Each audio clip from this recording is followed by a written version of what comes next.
Good morning, Knights. It's Tuesday, February 16th. I'm Luke Nowak, and you're watching Night TV News.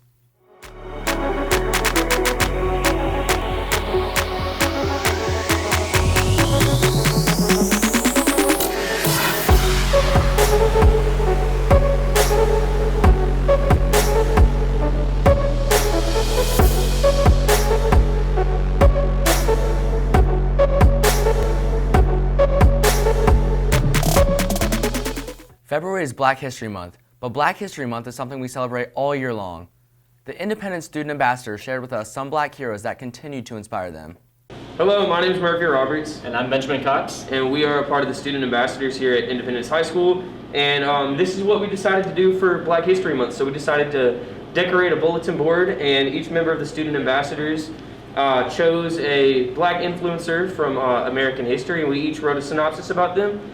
For example, I chose William H. Carney, and he was the first African American to receive the Medal of Honor, and it was during the Civil War. Awesome. And then I chose Bessie Coleman, who was the first woman that was an African American and a Native American to learn how to fly.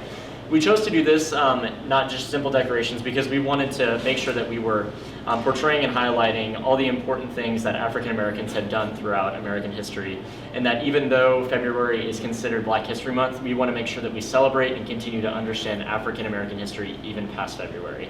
And now on to what some of our other student ambassadors chose to do for Black History Month. Kamala Harris is the first woman, first South Asian American, and first Black Vice President of the United States. For women of color in particular, Harris's nomination symbolizes much more than a vice presidential win, but an open door for their future. She states, "While I may be the first woman in this office, I will not be the last, because every little girl watching sees that this is a country of possibilities." And that could not be more true. At just 21 years old, actress, activist, student, and model Yara Shahidi has truly inspired the Black community. Shahidi has starred on Blackish, Grownish, The Sun Is Also a Star, Salt, and Wizards of Waverly Place, just to name a few. Most importantly, her education comes first. She studies at Harvard University, majoring in African American Studies and Sociology. She's been featured on Essence, Elle, Cosmopolitan, Bazaar, and Vogue, among many other major magazines. She is truly a magnificent Black woman. Someone who I admire and someone who also inspires me is Simone Biles because of all of the hard work and dedication that she puts into her craft. All of the people that she gets to meet and all the people that watch her perform, she brings such a light into their life and brings off this radiant energy that is so contagious. So that's taught me a lot about being a performer and all of her characteristics of being a leader that can be used on the dance floor, on stage, and also just in everyday life situations. For more information on Black History and Black History Month, speak with our Social Studies Department, Student Ambassadors, or Student Council. The winners of last week's Dueling Knights trivia question were Sarah Snopik and Rania AJ. The question was, what song was played at the beginning of the first Iron Man movie?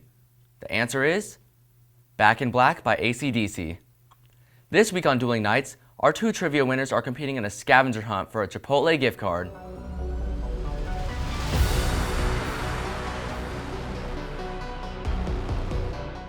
Guys, Luke Nowak here. We're back with the second segment of Dueling Knights. I'm here with Sarah and Rania, and today we have a scavenger hunt planned for you guys, and let's get right into it. Guys, we're here at the first clue destination. Each participant's about to be given their first clue to come here. There's only two rules to this game, and that's you can't communicate with the other competitor, and that you only get one hint total. So we'll see who gets here first. Each participant has officially got their first clue. We're waiting around the corner from the first destination, and we'll see who gets here first. So where do you think it is? Well, I don't know. Stop. Don't even tell me the hint. Okay. Can I run?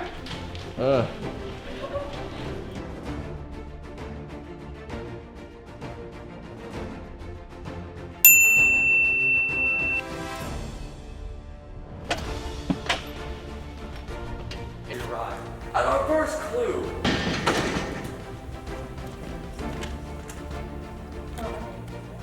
Take what you got. Take what you got. Girl, I had to get a hint, right? Alright, Sarah's already used her one hint. She's done for the game with her hint, so we'll see how she goes from here.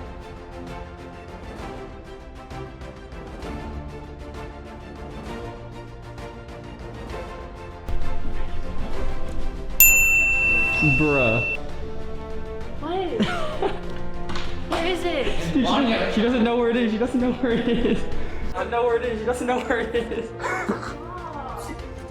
So Ronnie is currently looking for her first clue. I don't really know what's going on. And she found it! She found it. In the library, you mark the next location for you. Use your paper. Very close race right now. Sarah did pick up her first card around a minute before Rania did. And they're off to the next destination right now. We'll see who gets there first.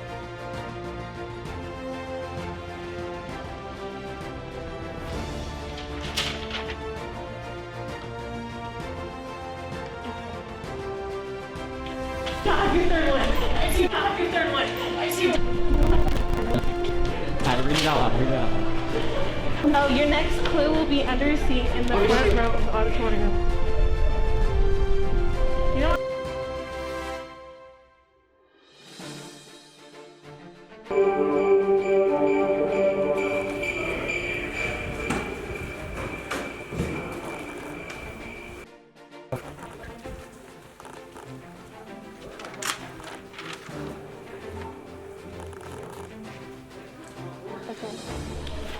No, sit right there. Let's go.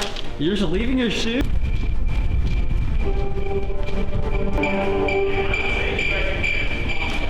Oh my god, you scared me. Alright guys, they both have officially found their third clue right now. It was a little awkward because theater was doing like a little round table read, so they'd be really quiet. So that's where the lack of competition was in that one. So we'll see who gets the final clue. I'm the head of the school. Hey. Trying to walk like fast enough to where if she sees where I'm going, she can get me, but No, that's fine.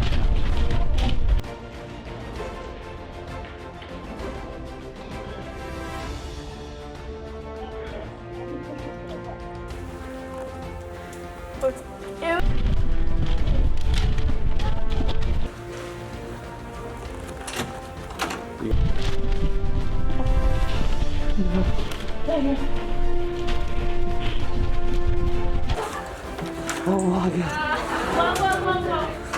Whoa.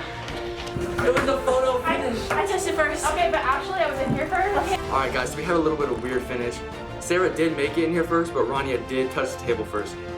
So, honestly, if I had to decide. Alright guys, as you saw, we had a photo finish.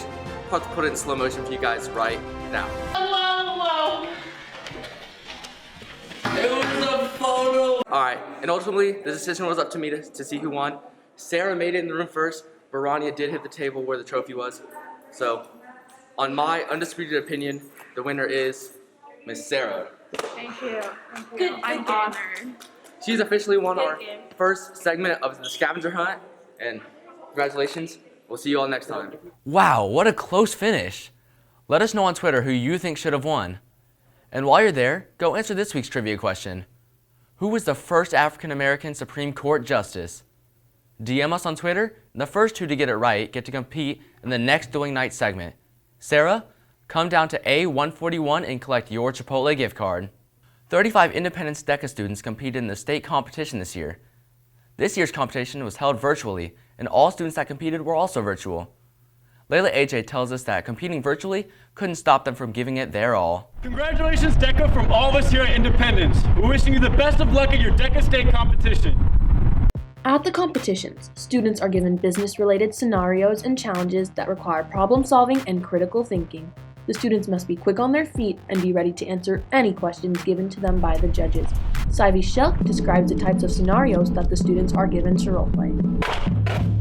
Last year I had to focus on marketing communications, so that's what I did. So basically I would get scenarios such as create a marketing communications plan for a retail store or a restaurant or a health food chain. So it could really just be anything. The students haven't been able to physically come together to prepare, but that hasn't stopped them from pushing towards a win.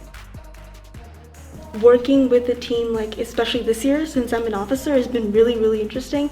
Because of the virtual thing, a lot of the stuff we have to figure out on our own when it comes to retaining members and conducting events, and we do a lot of practice sessions and things just to interact with our our members as much as possible, but it's a lot of work that we do, a lot of late nights working through things. So it's a really good team bonding experience. DECA teacher, Mr. Childs, describes how proud he is of all of his students and is excited to see what is to come.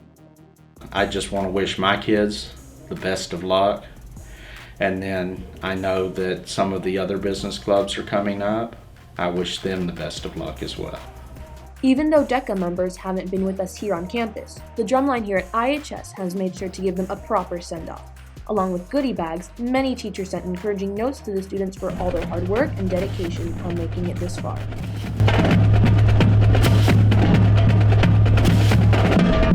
Stay tuned to see if any of the DECA members qualify for internationals. Night TV News, Layla AJ.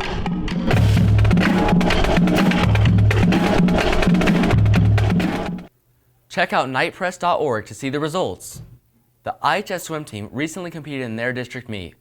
Kyla Kilgore explores how swimmers prepare for intense challenges. Our IHS Knights swam hard at their regional meet, and one of our Knights, Sienna Skellinger, won with first place in the 50 and 100 freestyle at the regional swim meet. I asked Sienna Skellinger to describe what goes through her head during these competitions. I kind of try to stay focused on what I need to be doing because I swim super short races, so it's every detail kind of matters. And even with this victory, our IHS Knights will still put in a lot of hard work and dedication to get even better.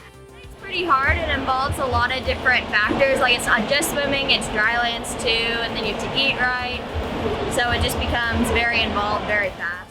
And while the swim season isn't over yet, I asked Coach Thompson how she trains her team to become even better. We do a lot of pace work in practice. The girls set very high expectations for themselves and get up and race during practice, so we do a lot of that to get them prepared for the district, region, and state meet. Reporting for Night TV, I'm Kyler Kilgore. Congratulations to Sophie Kent, Rachel Draper, Victoria Siriaco, and Sienna Schellinger for making it to regionals. And with that, let's dive right into the next story. The IHS softball team held their annual fundraising hit-a-thon. Philip Solis visited the Diamonds for more. A softball hit-a-thon is a fundraiser where donors are allowed to either pledge per hit and our athletes get 10 swings, or they can pledge 25 or 50 cents for the furthest ball hit. We had to find some really creative ways to raise funds this year, and so we usually like to do a home run derby, but that requires fans and a concession stand and everything that we normally do that's softball related for fundraisers has people along with it, which COVID has really restricted for us. And so when we kind of brainstorm with the Booster Club of what's some fun ways that we can still raise some funds for our senior scholarships and some things that we need to enhance our program, we still wanted to keep it softball related. And so now we're able to kind of record the hit-a-thon, still have the girls really feel like they have to earn their bit, actually still kind of work to raise those funds for the Booster Club. Softball player Maya Corcoran mentions how softball has made an impact on her life. Well, it's a really good way to raise money for our team and our Booster Club, and it's a way to compete with yourself and each other on the team, but in a fun way, so everyone just kind of has fun doing it. Softball is important to me because I've been playing since I was really little, so I just kind of grew up playing it, and I've made some really good friends through the sport. Check out Night Press for updates on the hit-a-thon success. Night TV News, Philip Solis. The softball hit-a-thon is a perfect example of how our Knight community can come together to support our extracurricular events. For the past 2 years, the Independence Art Department has competed in the Scholastic Regional Art Competition. Last year, we had our first gold medal winner in the competition. This year, IHS's talented artists received an outstanding 10 gold keys, 5 silver keys, and 4 honorable mentions. Izzy Smith talked to some of the young artists on how they created their masterpieces. This year is Independence's 3rd year participating in the National Scholastic Regional Art Competition. This competition has recognized some iconic artists throughout the years, such as Andy Warhol and Charles White. Now, 19 of our amazing students have joined the ranks of these artists, with 4 receiving honorable mentions keys, 5 receiving silver keys, and 10 receiving gold keys, the most ever for our school. I spoke with the AP art teacher, Mr. Leonard Buscemi, and IHS's first gold medal winner and 2-time gold key winner, Anusha Keshepa. Of the students constantly improving upon their work, constantly being ambitious to be able to go and try to put them in all these different competitions, and then to see the result so successful is just rewarding as a teacher and also for the students. Young artist and winner of 2 gold keys, Anusha Keshepa, says that even though COVID has restricted some areas of the competition, that the recognition was still satisfying. Like, even though there's like not as much things you can do in a competition because of COVID this year since it's all virtual, it was still like, it's nice to have your work recognized. The 10 Gold Key winners will head to the national competition in March to see if they have earned a gold medal. Good luck and congratulations. Reporting for Night TV, I'm Isabel Smith. The young artists head to the regional competition in March. We'll keep you updated on their success on Night Press. The month of February is also CTE month. This is where we recognize all of our career and technology education programs and classes that Independence in the district has to offer. It is CTE month here in Frisco ISD, and students all across the district have the opportunity to take career, technology, and education classes to explore career paths and opportunities for their future endeavors. CTE has a proven history of preparing students for high-demand careers that help them live their lives to the fullest and succeed. I think CTE classes are important because even if students didn't want to originally be in those classes, they might end up finding a passion that they didn't know they have. And along the road, they probably have lots of fun doing that. A lot of students get to try out what they think they might enjoy, and then maybe they realize that is something they love, or maybe they realize that that's not something they love, and they can try another track. You know, in Frisco, we have a lot of beginner classes like the one I teach right now, 3DMA. It's an intro class to 3D modeling and animation, and then if they do enjoy this course, they get to go to the CTE Center and they get to take the practicum courses where they actually get to dive in deeper into what we actually do and into a practical setting, meaning what they do in the industry and whatnot. CTE programs are beneficial to students to help students get their career started at a young age. Well, I think CTE is really important because it gives students opportunities to explore and discover the things that they're interested in doing and potentially making connections that are relevant for them in their future careers. Some of the classes that we offer, there are a variety from everything from culinary arts to fashion design, child development, foundations of education if you want to go into teaching, computer science, 3DMA. There are just so many classes that students can choose to kind of explore and find out what their interests are and to develop those skills that they might use in future jobs and careers. Find out more about CTE programs and how you can register on the Frisco ISD website. This is Kaden Pack for Night TV News, signing up. For more information, visit the Frisco ISD CTE Center's website, and thank you to all of our CTE teachers and staff. Recently, our night debate team won the UIL XC District Championship for the second year in a row. Congratulations to Ayan Khan, Chloe Yim, Anum Khan, Diksha Krinsha, Rohit Narayan, and Sissy Arukapali Rose on their success. Knights, I'm Luke Nowak. Be sure to check out Night TV on YouTube and nightpress.org to stay up to date with us. Have a great week, and we'll see you soon.